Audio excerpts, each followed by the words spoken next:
Skunks. You know the smell, you know what they look like, you definitely know when they're around. And skunks adapt pretty well to being around urban and suburban areas. They tend to find a lot more food, water, shelter in places in urban and suburban environments than they do in the wild. Skunks can be quite destructive to gardens and lawns. They like to dig for grubs, roots, things of that nature. And of course, they sometimes dig down to find shelters along houses.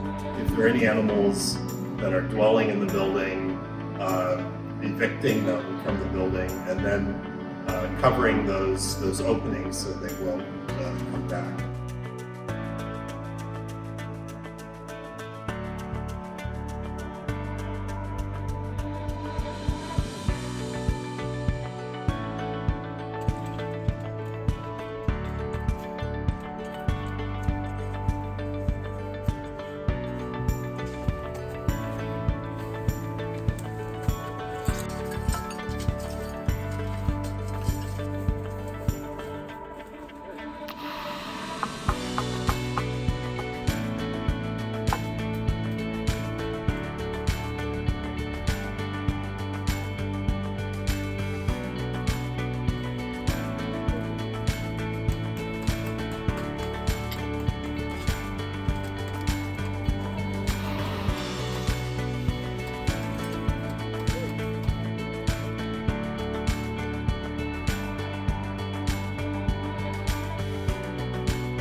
We provide information on wildlife and what the homeowner can do to avoid conflicts with wildlife.